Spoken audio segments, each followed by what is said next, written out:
Benar gitu. Syukur alhamdulillah semangat perubahan berhasil ya menang. Ancaman terbesar bagi negeri kita ini bukan negara lain, ya bukan virus, bukan pandemi, ya, tapi bukan bom nuklir, tapi penjilat, oligarki dan represi ya. Dan sekali lagi sesuatu yang terlalu dipaksakan meledak seperti Indonesia di tahun 1998. Sejarah akan membuktikan bahwa kita semua yang mendorong perubahan itu adalah yang benar, mengambil pilihan yang Bismillahirrahmanirrahim. Assalamualaikum warahmatullahi wabarakatuh. Bertemu lagi dengan saya di channel YouTube Resti Hartika. Di konten kali ini kita akan bahas nih teman-teman terkait dengan podcastnya Bapak Abraham Samad dengan Tom Lembong nih teman-teman. Seru deh ya kayaknya. Dan di sini juga Bapak Tom Lembong menyampaikan kata beliau pemenang Pilpres 2024 ini adalah tim perubahan. Yuk, penasaran kan? Mari sama-sama kita nonton cuplikan podcastnya Bapak Abraham Samad dan Bapak Tom Lembong yang lagi hangat-hangatnya ya teman-teman. Yuk mari sama-sama kita nonton. Wajahnya nih berseri-seri Pak Tom Lembong ini sebagai co-captain Timnas Amin. Saya lihat wajah sudah berseri, semakin ceria. Ini menampakkan kepada kita semua bahwa Pak Tom Lembong sebagai co-captain sedang menikmati kemenangannya di dalam Pilpres ini. Kira-kira seperti itu ya, Bung Tom. Kira-kira sedang menikmati nih kemenangan kan? Setuju Pak. Oke. Bangga betul ya. Oke. Dan terus terharu. Terharu karena menang ya. Kemenangan rakyat. Atas berbagai kemenangan. Oke. Ya, dan berbagai keberhasilan yang sudah kita capai. Ya. Benar-benar luar biasa ya. Luar biasa ya. Dengan serba keterbatasan. Tidak ada duit. Nggak ada uang. Tidak ada baliho. Tidak ada baliho. Ya kan, tapi hasilnya luar biasa. Hemat saya begitu. Ya, jadi tentunya proses masih berjalan. Dan kita harus menghormati. Sekaligus siaga terus mengkawal ya, proses hitungan suara. Ya, saya harus hati-hati untuk tidak bicara terlalu dini. Ya. Tapi berbagai data yang saya lihat jelas menunjukkan bahwa mayoritas daripada masyarakat kita itu di garis perubahan. Berarti ini menarik di data. Pak Tom Lembong sudah bicara tentang data. Berarti kalau data mereka sudah miliki bahwa tim Amin ini sudah yakin sebenarnya bahwa kemenangan ada di pihak mereka ya. Begini, di pihak perubahan. Ya, jadi kalau kita gabung Anies Mohaimin dengan Ganjar Mahfud. Itu perubahan ya semua. Kemenangan rakyat. Kemenangan rakyat atau mayoritas daripada masyarakat tidak di sisi status quo. Menolak status quo. Menolak status quo atau menginginkan perubahan ya, tidak bersama dengan incumbent, ya, tidak bersama dengan penguasa Paslon 2 ya, dan sebagai proksi penguasa tentunya 02. Ya. Sekali lagi saya tidak mau bicara terlalu dini, tapi bagi saya melihat berbagai macam data itu jelas sekali ya, bahwa kalau digabung antara 01 dengan 03 itu jelas mayoritas daripada masyarakat. Jadi kalau digabung suara 01, 03 sebenarnya ini memberi pesan kepada kita bahwa ini adalah kemenangan rakyat yang menolak status quo. Kira-kira seperti itu, Pak Tom. Betul, Pak. Betul. Dan saya khususnya sangat bangga atas simpul-simpul relawannya. Dan kita bicara belak-belakan ya, Pak Abraham kan sangat terkenal. Bicara sangat belak-belakan. Ini Pak Tom Lembong sekarang terkenal ini netizen. Istilah relawan itu kan dalam beberapa tahun terakhir mulai mendapat konotasi negatif. Ya kan, karena bukannya bekerja tanpa pamrih, tapi dengan harapan ada imbal. Ada bargaining. Ada bargaining, ada imbal balik dan sebagainya ya.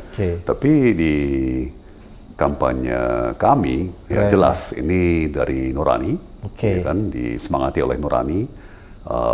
Tidak ada ekspektasi imbal balik. Tidak ada yang diiming-imingkan juga, tidak ada yang dijanjikan. Ya, dan saya ibaratkan Pak Abraham, kampanye kita ini seperti kampanye yang dimotori oleh UMKM. Wah, luar biasa. Jadi warung-warung kasih makanan gratis, ya kan. Restoran-restoran kasih makanan gratis, pedagang-pedagang kasih aqua gratis di daerah-daerah ya, di lapangan gitu, dibandingkan sebuah kampanye yang dimotori oleh oligarki. Jadi uang kita itu bottom up, ya, dari benar-benar pedagang, warung, pengusaha menengah, ya, dan sama sekali tidak dari konglomerat. Sementara ada satu tokoh yang sudah jelas-jelasan menyampaikan di ruangan ini ada sepertiga ekonomi atau orang-orang yang menguasai sepertiga daripada ekonomi Indonesia, dan mereka mendukung Paslon 2. Paslon 02, ya kan. Jadi kalau mau bicara tanda kutip setia di garis rakyat, ya, sekali lagi saya terharu sekali atas kontribusi usaha-usaha menengah, mikro dan kecil, ya, yang benar-benar menjadi motor daripada gerakan kita, ya. Jadi ini udah memperlihatkan kita semua bahwa betapa kalau hati nurani yang bergerak itu nggak bisa lagi dibendung, ya, kira-kira seperti itu, ya, Bung Tom. Menarik tadi Bung Tom bilang ini bukan digerakkan oleh oligarki, tapi digerakkan oleh semacam UMKM, ya, yang ada di bawah. Tapi saya mencoba berpikir, ya, Bung Tom, nggak apa-apa saya panggil Bung Tom, ya, Please. bahwa kira-kira apa jadinya kalau sebuah pemerintahan itu terpilih, tapi pemerintahan itu pemerintahan yang didukung habis, atau pemerintahan yang disetir oleh oligarki. Iya, iya. Apa yang bakalan terjadi? Iya. Kemarin saya di satu panel, ya, Ya. Pak Abraham diundang Pak Karni Ilyas. Oke. Panelis yang lain-lainnya tuh ada Pak Din Syamsuddin, kemudian ada ekonom Faisal Basri, ya. Saya lupa yang mana yang mengatakan ini, ya. Kalau kita lihat tren di seluruh dunia, pemerintah yang otoriter dan oligarkis memang selalu akan memelihara kemiskinan dan kebodohan. Ya, karena masyarakat yang miskin dan tidak bisa berpikir kritis, ya, lebih gampang disetir, ya, dan dibangun ketergantungan, ya, yang kemudian bisa mempermudah rejim otoriter untuk menyetir masyarakat itu, ya. Sementara negara-negara demokrasi itu selalu akan membangun sebuah kelas menengah yang tebal, ya, kelas menengah yang tebal, yang kuat, ya, yang tidak rentan, karena itulah tulang punggung sebuah demokrasi dan juga tulang punggung sebuah ekonomi yang sehat dan imbang. Itu kelas menengah, Pak. Jadi kelas menengahnya selalu dibangun agar dia berkembang, ya. Dia nggak statis hanya itu aja, ya. Itu seperti lingkaran positif, ya, atau lingkaran setan sebaliknya. Jadi lingkaran setannya kan kelas menengah kita lemah, jadi suara demokrasi itu lemah. Ya, kemudian rejim yang oligarkis bergabung dengan kubu-kubu yang secara politis cenderung otoriter, itu sengaja melestarikan kalangan yang berpenghasilan rendah, yang punya berbagai ketergantungan pada program-program sosial pemerintah, ya kan. Sementara dan itu akan semakin parah, ya.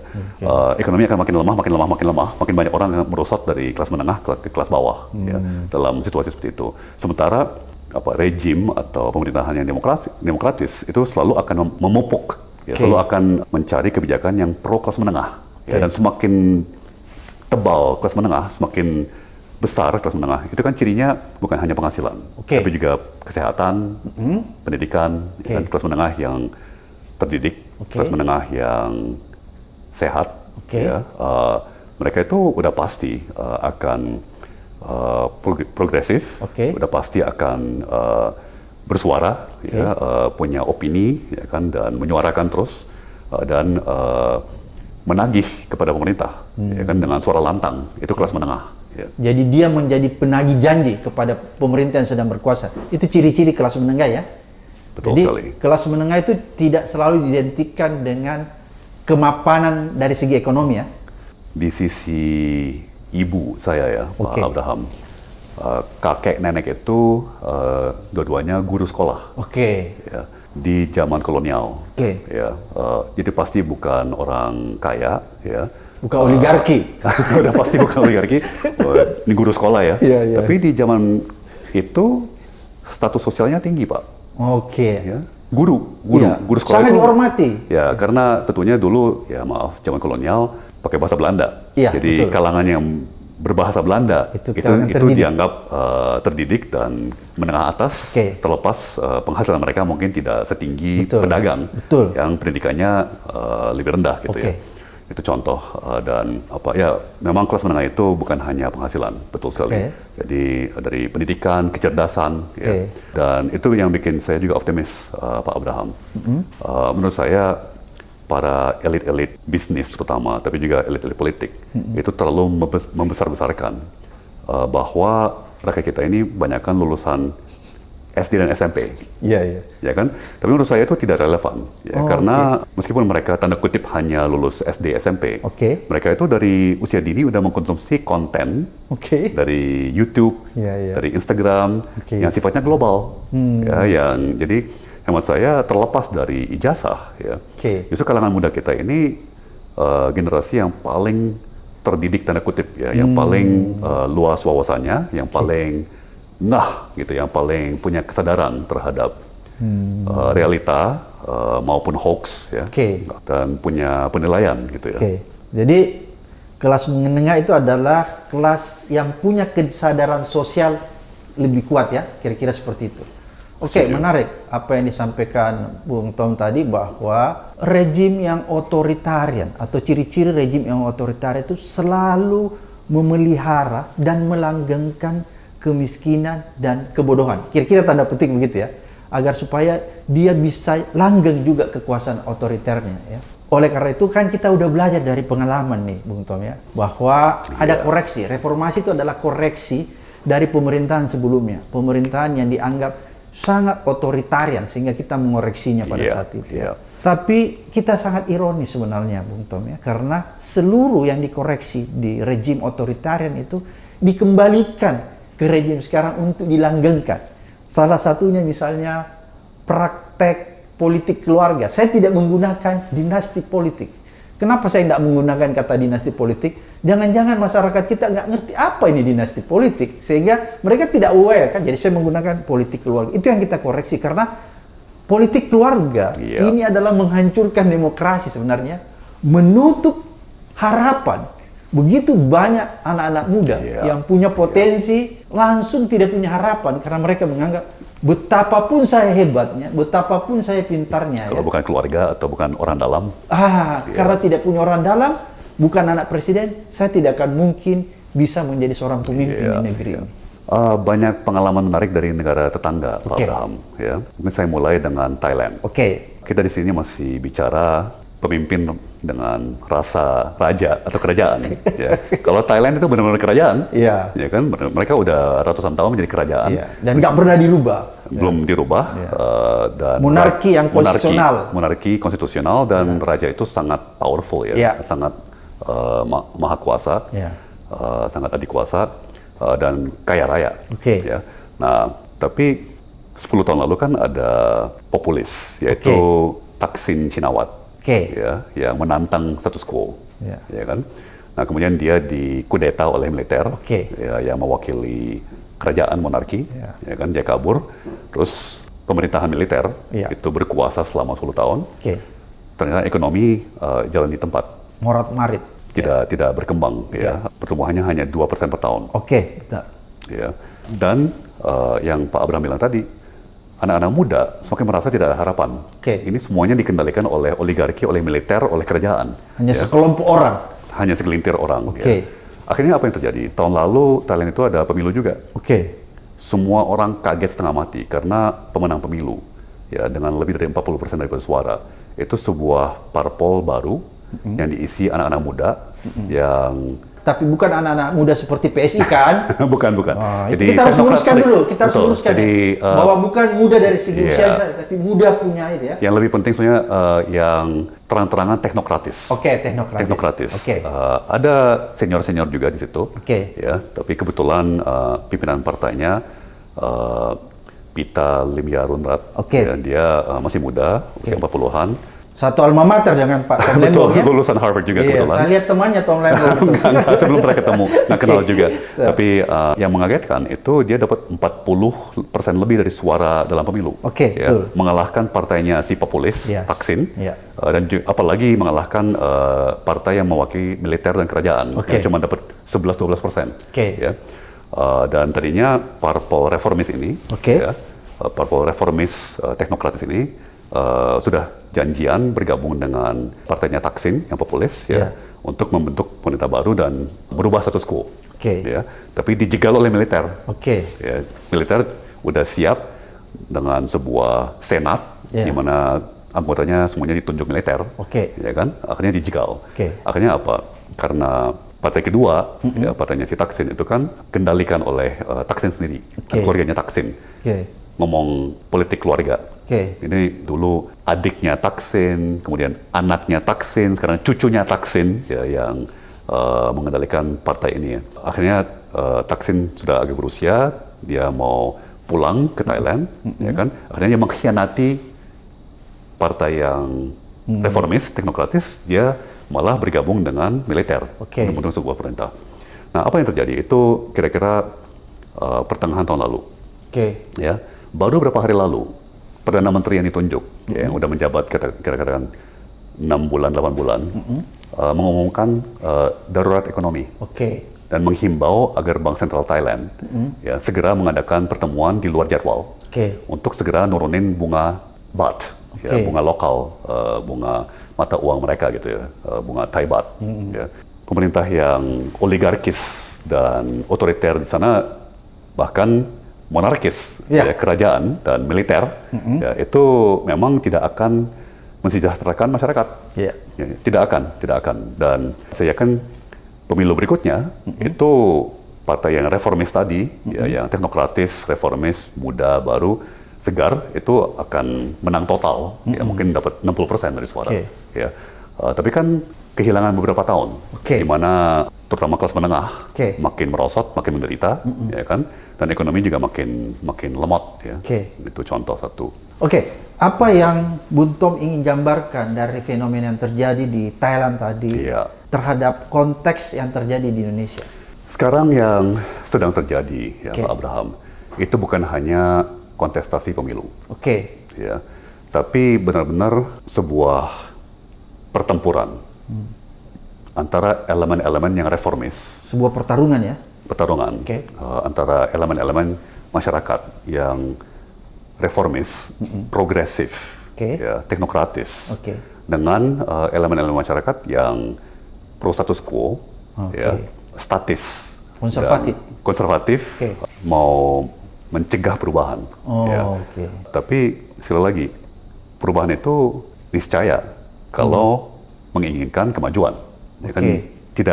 Tidak ada tuh kemajuan tanpa perubahan. Ya kan?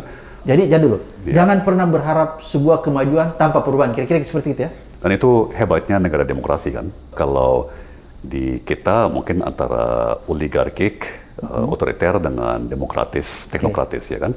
Di negara Barat itu seringkali antara yang konservatif dengan yang liberal. Ya. Tapi setiap 10 tahun mereka bergiliran. Ya, bergantian. Sehingga dapat dua-duanya, ya kan.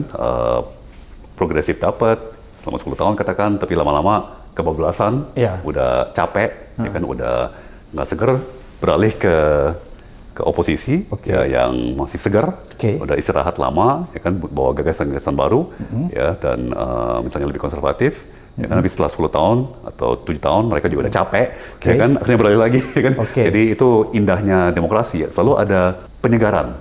Ya, karena setiap 10 tahun itu ada otomatis perubahan, ya. Nah, ini ada upaya-upaya untuk menjegal arus sejarah, ya. Nah, sih kalau kita lihat sejarah Indonesia, kan setiap 10 tahun pendulum itu berbalik, ya kan, dari Ibu Mega ke Pak SBY. Ya, Pak SBY itu antitesanya Ibu Mega banget kan. Tapi saat itu 2004 setelah berbagai serangan teror, ya kan, berbagai ketidakstabilan, ya kan, dan kerusuhan di mana-mana, yang kita butuh tokoh seperti Pak SBY. Ya kan, tapi 10 tahun Pak SBY ekonomi nggak berkembang, ya kan, infrastruktur tidak terbangun. Jadi kita butuh sosok seperti Pak Jokowi. Pada saat itu, 2014, ya. Jadi pendulum berbalik. Jadi Pak Jokowi itu kan antitesanya Pak SBY banget, ya kan. Nah, sekarang sebenarnya alam semesta, ya, itu menginginkan bahwa pendulum berbalik juga ke antitesanya Pak Jokowi.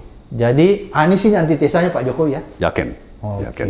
Dan sekali lagi, Pak Anies itu sekarang menjadi sebuah simbol, ya, mewakili perubahan, ya, dan tergantung daripada diskusi-diskusi antara kubu 01 dengan 03, ya, mungkin beliau akan menjadi figur yang memimpin lebih dari separuh masyarakat kita, ya, yang hemat saya data menunjukkan berdiri di garis perubahan.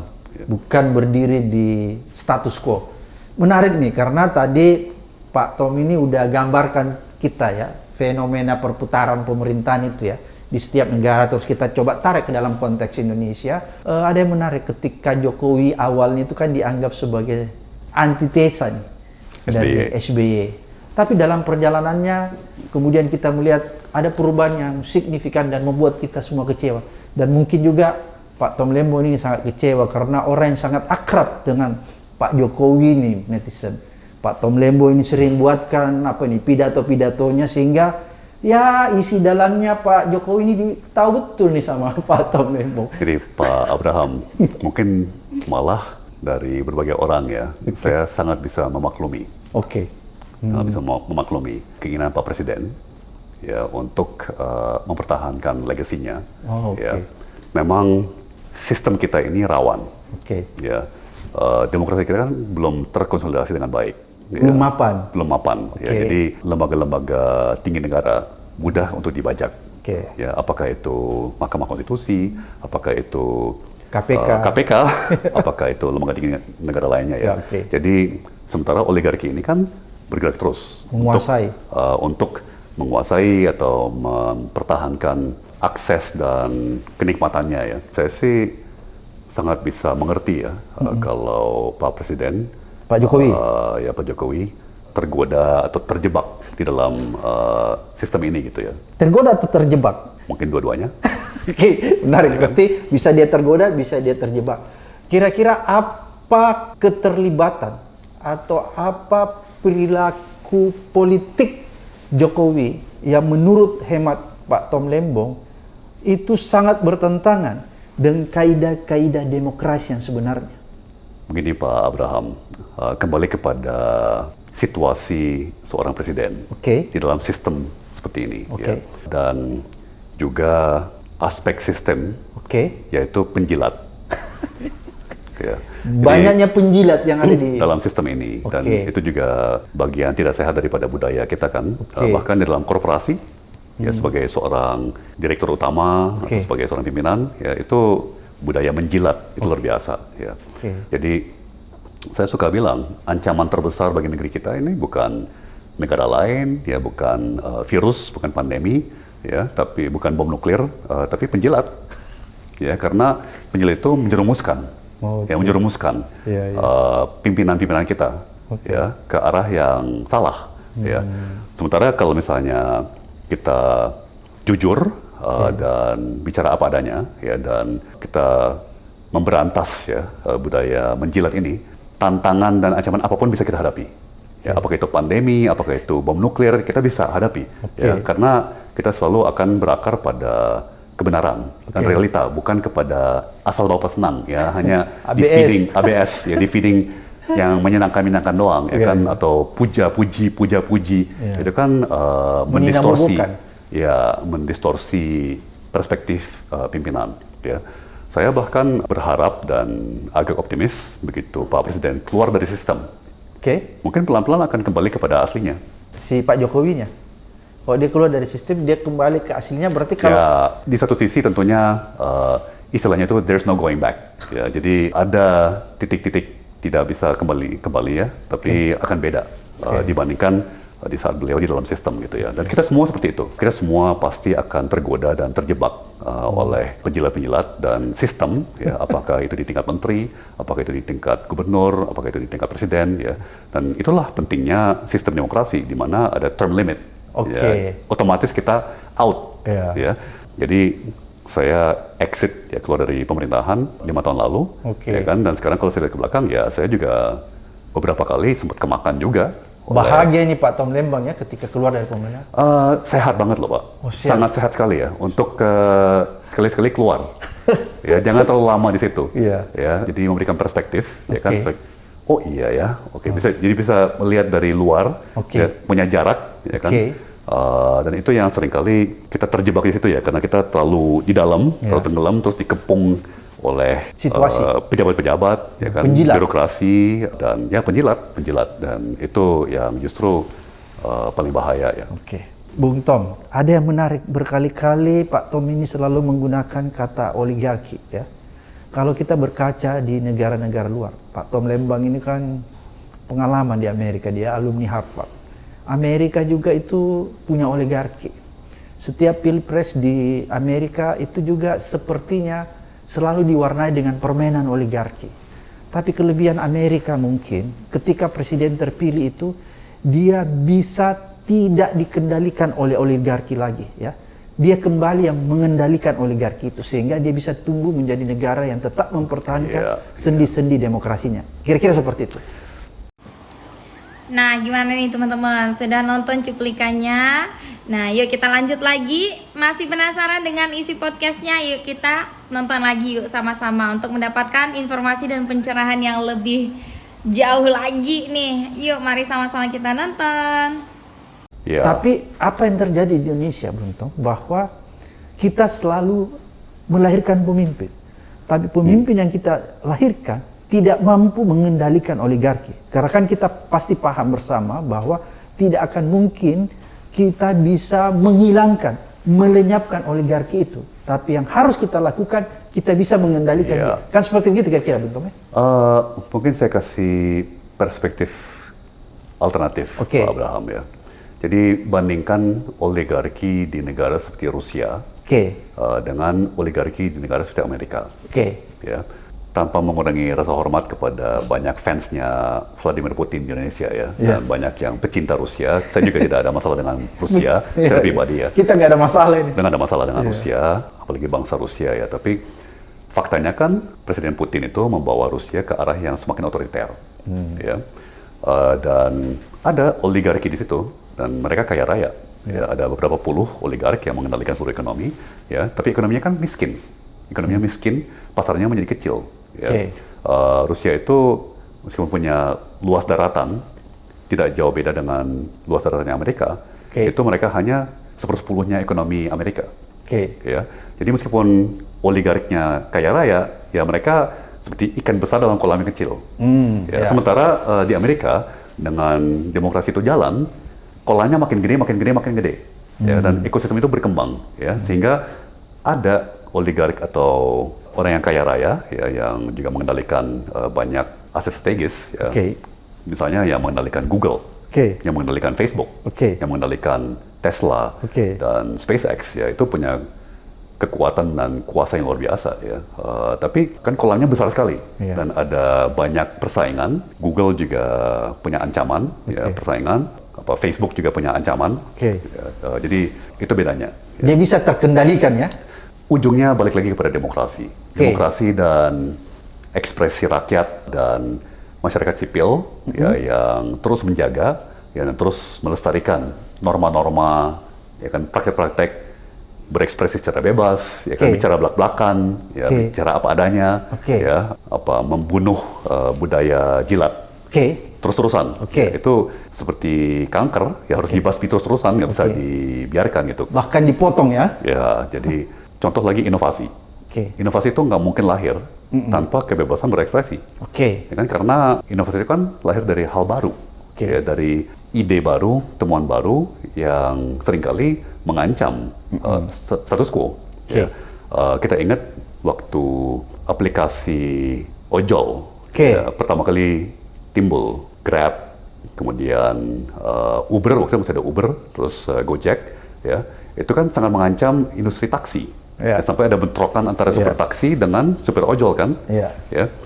Tapi sekarang coba bayangin, kalau misalnya saat itu kita pertahankan status quo, ya, kita bilang oke, oligarki taksi, ya, Bluebird, Express taksi harus dipertahankan, ya, demi stabilitas, ya. Ini aplikasi-aplikasi hengkang harus tutup. Ya. Bayangin ekonomi kita seperti apa sekarang, ya kan? Sekarang puluhan juta orang setiap hari mengandalkan aplikasi ojol, ya kan? Gojek, Grab, Uber udah nggak ada, ya. Tapi itu contoh di mana kebebasan untuk berekspresi, berinovasi, ya kan, dan menantang status quo, ya, mengancam status quo, itu penting sekali. Ya. Tanpa itu sebuah ekonomi tidak akan punya dinamisme, tidak akan punya energi, ya. Ya, lama-lama kayak statis saja, tidak ada perubahan, ya, statis. Menarik tadi apa yang disampaikan Bung Tom tentang peran masyarakat sipil. yang selalu memberikan pengawasan, kontrol terhadap sebuah rejim, terhadap sebuah pemerintahan yang tadi Tom katakan, kita baru diperlihatkan ya, Bung Tom, bahwa kampus, para guru besar, tokoh-tokoh masyarakat itu bersatu ya, berpadu, menyatakan keprihatinan, melawan keprihatinan bahwa ini ada kerusakan dalam sistem demokrasi kita, di mana demokrasi kita itu dipermainkan, ya, disetir oleh kelompok-kelompok tertentu saja. Demokrasi hanya dikuasai oleh satu keluarga. Kemudian karena demokrasi dikuasai oleh satu keluarga, maka ini melahirkan pemilu yang menurut masyarakat sipil itu adalah pemilu terpuruk ya dalam sepanjang sejarah demokrasi Indonesia, sehingga ada keprihatinan dari kampus mulai bergerak, bahkan banyak yang menolak apa dan lain sebagainya. Ya, itu satu contoh yang begitu membanggakan dan mengharukan bagi saya, Pak Abraham. Keikutsertaan masyarakat secara spontan. Ya. Mengkritisi ya? Mengkritisi, bahkan mengkritisi kami dan saya. Ada juga ya, dan itu justru yang sangat saya apresiasi, sangat saya hargai. Ya. Kami pun ya sekalipun oposisi juga punya ancaman penjilat juga. Ya kan, baik di dalam maupun dari luar. Tidak menutup kemungkinan jadi penjilat. Saya justru paling menghargai orang yang bicara belak-belakan dan juga mengkritik gitu ya. Pak Tom, bagaimana dengan ini? Kok data Anda nggak cocok dengan ini? Saya harus bikin dulu. Ya, jadi keikutsertaan spontan dari berbagai elemen masyarakat, ya, dari kampus-kampus, dari guru besar, dari asosiasi-asosiasi, itu mengharukan sekali ya. Udah pasti bukan direkayasa oleh kami, ya, kami bahkan kaget sendiri, ya. Wow, guru-guru besar tiba-tiba bermunculan, ya, dan seperti domino, ya kan, seperti gelombang. Hemat saya ini akan terus membola salju. Ya, antara lain karena tadi itu sistem yang statis, yang oligarkis, itu status quo itu akan ekonomi makin lemot, ekonomi akan makin kacau ya. Nggak usah jauh-jauh, kita lihat kondisi di beras hari ini, ya, di mana se-Indonesia ya, stok itu langka di mana-mana, ya, dan harga tinggi di mana-mana. Itu karena apa kira-kira, Bung Tom? Masih terlalu dini untuk saya simpulkan ya. Saya punya beberapa teori ya, tapi ini udah tanda-tanda ya bahwa pemerintahan tidak berjalan dengan baik. Ya kan? Dan nanti masih akan banyak tantangan lagi ya, yang hanya bisa diselesaikan melalui proses teknokratis yang terbuka, transparan dan accountable. Ya, di mana tidak menutupi fakta-fakta yang tidak menyenangkan. Ya, justru mencari, ya kan, kebenaran. Realitanya seperti apa sih? Ya, saya suka kasih contoh ya dari kedokteran, Pak Abraham. Kebetulan almarhum ayah saya itu dokter medis. Ya. Kalau kita mau mengobati seorang pasien, ya kan, kita bukan mencari dongeng-dongeng yang menyenangkan. Ya, kita mencari fakta dan realita, apa akar daripada gejala penyakit itu, ya kan, melalui X-ray, tes darah, tes laboratorium, ya pokoknya, dan kita cari bahkan fakta-fakta yang paling pahit, ya misalnya, mohon maaf ibu atau bapak, ini kanker, harus bilang apa adanya, ya kan?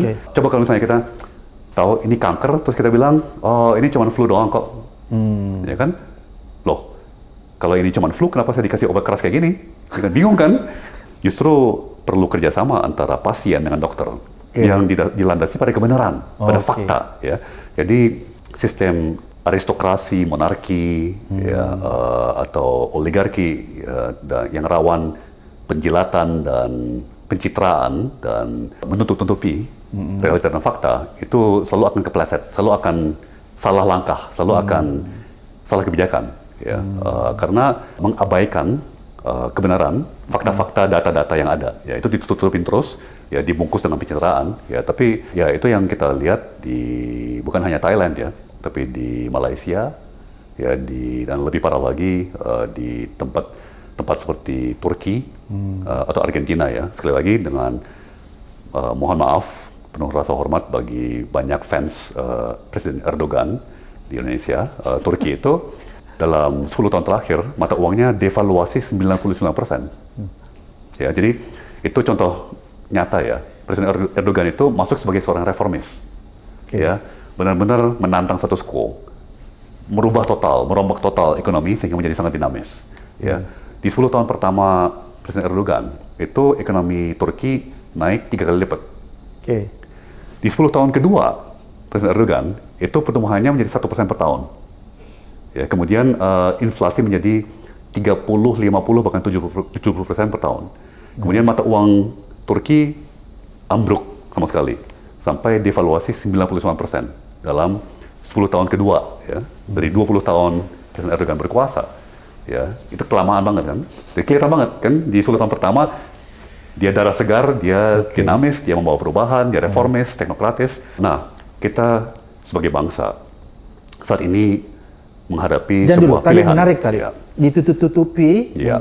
Itu ada fakta apa semua itu tidak akan mungkin bisa ditutupi terus dengan pencitraan, kan sekilas begitu yang saya tangkap dari Pak Tom. Nah, apakah itu yang dilakukan Pak Jokowi selama ini? Jadi begini, di era sekarang ya Pak Abraham, praktis tidak ada yang bisa ditutupi.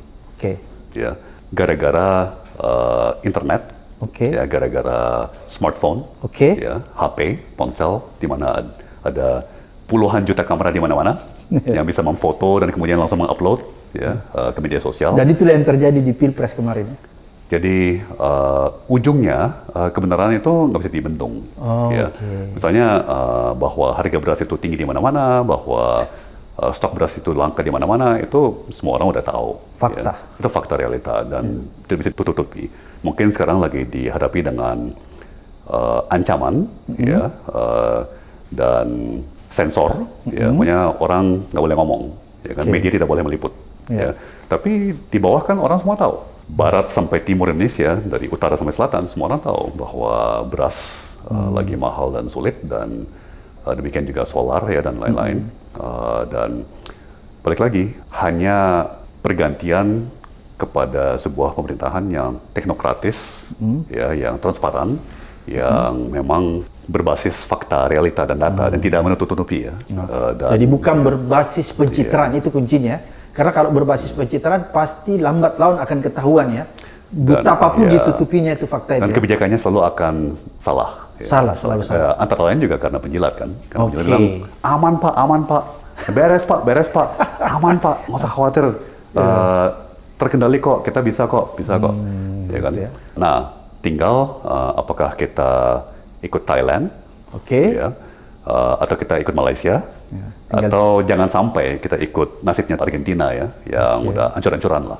Argentina juga sama, inflasi 70%, mata uangnya udah kayak kertas toilet. Ya, semakin kita menunda perubahan, baik kondisi ekonomi maupun kondisi masyarakat akan semakin tenggelam gitu, ya. Menarik nih tadi Bung Tom katakan bahwa kita harus berterima kasih dengan apresiasi yang dilakukan oleh guru besar, kampus, dan masyarakat sipil yang terus mengingatkan, mengoreksi pemerintahan ini yang sudah terlanjur jauh menyimpang, ya.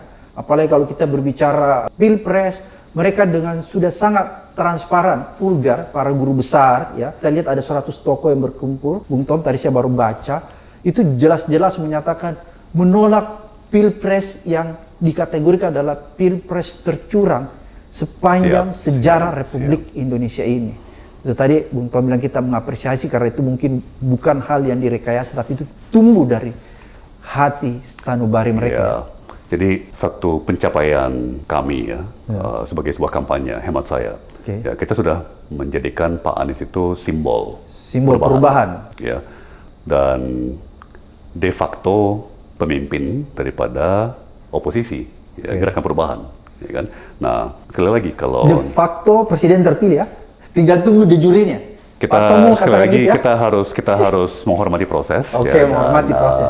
Tapi datanya Bung Tom ini menyatakan demikian, ya. Sekali lagi, saya tidak mau bicara terlalu dini. Ya. Kita hormati proses. Tapi mukanya Bung Tom ini sudah berseri-seri nih. Begini, seringkali jenderal hebat itu menang pertempuran, tapi kalah perang. Oh ya, menarik itu. Ya. Jadi ini masih sangat dinamis, banyak hal sedang terjadi, dan akan terus terjadi, dan kondisi masih jauh dari stabil. Ya. Dan sekali lagi, sesuatu yang terlalu dipaksakan Ya, itu ujungnya meledak atau tenggelam. Ya, itu ya meledak seperti Indonesia di tahun 1998, ya kan? Atau tenggelam seperti Thailand saat ini mulai tenggelam, ekonominya, masyarakatnya, ya kan? Malaysia juga udah dalam keadaan yang sulit, apalagi Argentina ya. Jadi penguasa-penguasa di negara-negara itu, ya mungkin merasa berhasil mempertahankan kekuasaan, ya. Tapi dengan konsekuensi yang sangat buruk bagi negaranya kan. Bagaimana mereka akan dicatat oleh sejarah. Jadi hemat saya ya di tingkat pimpinan nasional itu harusnya udah nggak pikir jabatan, kekuasaan, tapi pikir sejarah. Dan ya kalau beriman ya pikir akhirat. Ya kan? Tapi minimum berpikir bagaimana saya akan dicatat oleh sejarah. Berarti paradigma kebangsaan ya sebenarnya yang harusnya dibangun ya. Nah, kalau itu jalan, yang akan kita dapat adalah demokrasi yang berjalan dengan baik, sistem ekonomi yang berjalan dengan baik, teknokrat-teknokrat yang membuat kebijakan, ya, dan mengatur program sehingga memupuk sebuah kelas menengah. Ya, makin banyak orang naik ke kelas menengah, ya, dan semakin banyak orang naik ke kelas menengah, kalangan terdidik, kalangan yang punya kecanggihan, punya kemampuan berpikir kritis, ya juga punya penghasilan yang mencukupi untuk sebuah hidup yang bermartabat. Ya. Itu kembali menguatkan demokrasi juga. Jadi lingkaran positif kan, ekonomi makin sehat, kelas menengah makin tebal, kelas menengah adalah tulang punggung demokrasi yang selalu bersuara dan selalu menagih janji pemerintah, ya kan, dengan artikulasi yang akurat atau artikulasi yang efektif ya. Atau kebalikannya lingkaran setan. Ya kan?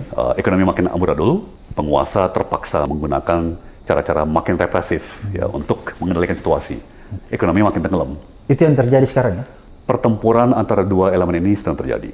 Ya, jadi kita ini lagi memilih apakah mau ke arah reformasi, teknokrasi, ya, demokrasi, atau ke arah oligarki, status quo, represi. Ya. Dan sekali lagi, kita hanya tinggal lihat sejarah dan contoh-contoh dari negara-negara lain. Pilihan ini sangat kritis ya, saat ini. Jadi bulan-bulan ini menentukan nasib bangsa. Apakah kita keluar dari jebakan ini, ya kan, dan mulai pelan-pelan membenahi perekonomian, kelembagaan, kultur kita, ya, atau apakah yang menang adalah penjilat-penjilat, ya kan, dan oligarki dan represi ya, yang punya konsekuensi negatif bagi ekonomi, bagi kesejahteraan masyarakat tentunya, dan akhirnya pada hal-hal seperti kecerdasan publik dan kesehatan publik pun.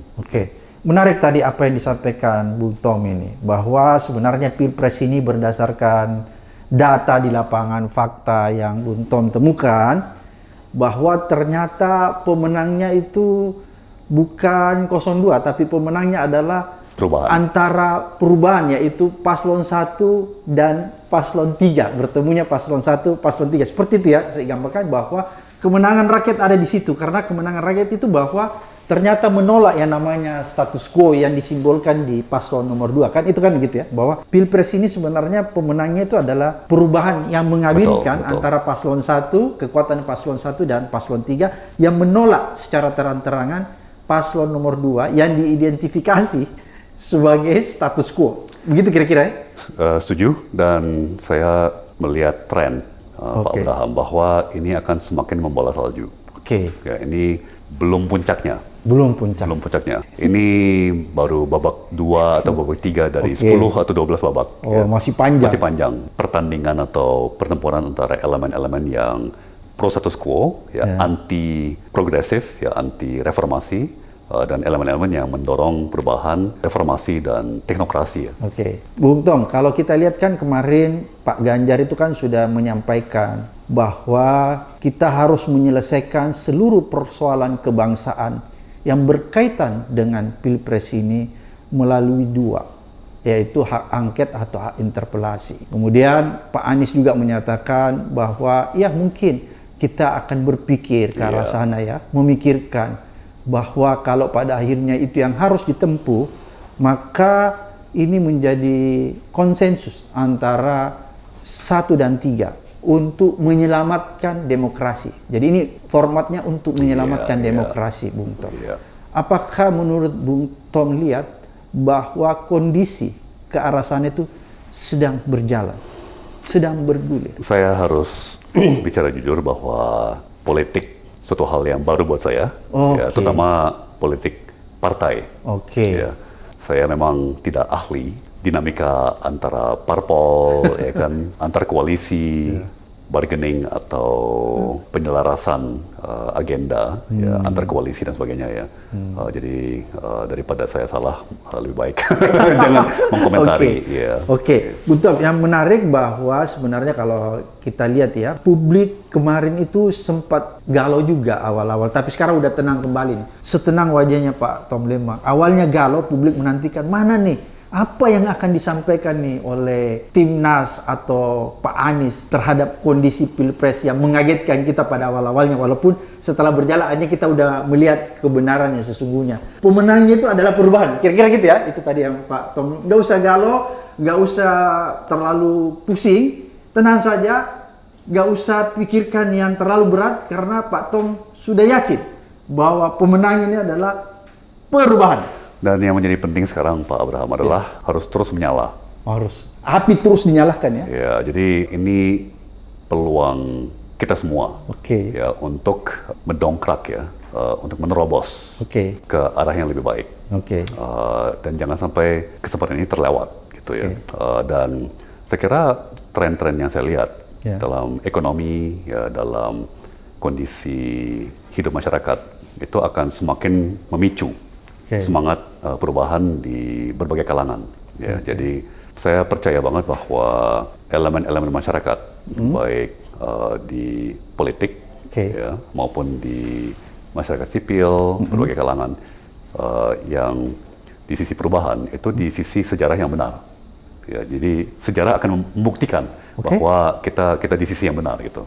Oh, jadi sejarah akan membuktikan bahwa pemenangnya adalah perubahannya? Gini, sejarah akan membuktikan bahwa kita semua yang mendorong perubahan, itu adalah yang benar, mengambil pilihan yang benar gitu. Either misalnya ya, katakan satu skenario ya, semangat perubahan ini diredam. Ya, 5 tahun dari sekarang semua orang akan menoleh ke belakang, akan mengingat dan dengan penuh rasa sesal. Aduh, kenapa kita nggak tetap melestarikan, mempertahankan semangat perubahan ini ya? Karena 5 tahun kemudian, 7 tahun kemudian, wow, kita benar-benar tenggelam. Atau semangat perubahan ini berhasil, ya, menerobos, berhasil. 5 tahun dari sekarang, 7 tahun dari sekarang, orang akan bilang, syukur alhamdulillah, ya, semangat perubahan berhasil, ya, menang. Sekali lagi saya bahkan saya sering ragu Pak Abraham untuk pakai istilah menang kalah. Yang paling penting ini kan pilihan, nasib rakyat. Ya, bagaimana kondisi hidup rakyat gitu ya. Jadi andai kata misalnya data menunjukkan bahwa untuk kesejahteraan masyarakat, ya saya akan membela rejim otoriter. Ya, tapi fakta-fakta di mana-mana menunjukkan kebalikannya. Praktis nggak ada negara otoriter yang benar-benar sukses mensejahterakan rakyatnya secara berkelanjutannya. Secara ya kadang-kadang 10 tahun ya sempat turun lagi, terus merosot lagi, dan itu semakin banyak bukti-bukti, semakin banyak evidence ya dari berbagai negara otoriter di seluruh dunia, termasuk yang lumayan sukses, sempat lumayan sukses, ya akhirnya tanda kutip kehabisan energi, karena udah di ujung daripada lingkaran setan tadi. Sementara hampir semua negara yang sukses secara ekonomi berkelanjutan ya, yang terus bertumbuh dan ekonominya imbang, ya, tidak terbebani terlalu banyak utang, ya, dan budaya masyarakatnya juga sehat gitu ya. Itu hampir semua negara yang sukses seperti itu ya negara demokrasi. Ya, itu fakta dan realita. Ya, jadi sekali lagi sebagai teknokrat, ya saya selalu melandasi pada fakta dan data, realita. Dan itu data yang kita lihat selama puluhan tahun. Tidak terbantahkan. Jadi ya itu pilihan yang sedang kita hadapi. Ya, kita kembali ke arah yang demokratis, ya, dan reformis dan teknokratis, atau kita semakin ke arah yang menjauh dari demokrasi, ya, semakin represif, semakin tidak transparan. Ya. kondisi hidup rakyat akan semakin terpuruk dan juga suasana dalam masyarakat akan semakin tidak sehat ya. Yang paling penting adalah bahwa proses ini masih akan berlanjut selama berbulan-bulan, apapun bentuknya ya. Sekali lagi, ini bulan-bulan momen-momen yang menentukan bagi nasib bangsa, berarti nasib anak-anak kita, ya, adik-adik kita, cucu kita, ya, dan 10 tahun dari sekarang, 15 tahun dari sekarang, anak-anak kita yang mungkin sekarang masih kecil, ya, akan tanya, ya, Papa, Mama, kamu di mana saat penentuan nasib bangsa? Jadi bisa mereka penuh rasa sesal, ya, rasa malu. Wah, Indonesia udah tenggelam sekali ya. Kita udah kayak Argentina, ya. Dan mereka menuntut, Papa, Mama, kamu di mana waktu itu? Ya, kamu kenapa tidak membela demokrasi saat itu? Coba kalau kamu mau membela demokrasi, mungkin kita sekarang sejahtera. Ya. Atau 15 tahun dari sekarang, mereka penuh dengan rasa bangga. Ya, Papa, Mama, ya, kamu waktu itu di mana? Ya, oh saya di sisi perubahan, saya memperjuangkan demokrasi. Aduh, terima kasih sekali. Saya sungguh bersyukur karena berkat demokrasi, berkat teknokrasi, berkat reformasi, sekarang kita udah menjadi negara yang maju, menjadi negara yang cerdas dan bermartabat, yang penuh dengan bijaksana ya, rasa bijaksana gitu ya. Jadi itu dua skenario yang berbeda dan itu sekarang akan ditentukan dalam beberapa bulan ini. Terima kasih banyak, begitu memberikan kita banyak perspektif dan pencerahan agar supaya masyarakat kita bisa melihat sebuah kebenaran yang ada di depan matanya agar menentukan pilihan yang tepat untuk bangsa yang lebih besar ke depan. Sampai ketemu di episode berikutnya di Abraham Samad Speak Up. Nah, gimana nih komentar teman-teman atas video yang baru saja kita nonton sama-sama? Boleh langsung aja komen di kolom komentar, asalkan sopan dan santun tentunya ya teman-teman. Oke, baiklah, sekian dulu konten dari saya. Nonton juga konten-konten saya di video berikutnya. Jangan lupa bantu subscribe, like, komen, dan share. Dan jangan lupa nyalain loncengnya juga ya teman-teman. Terima kasih buat yang sudah menonton dan sudah mensubscribe konten Resti Hartika ini. Assalamualaikum warahmatullahi wabarakatuh. Dadah.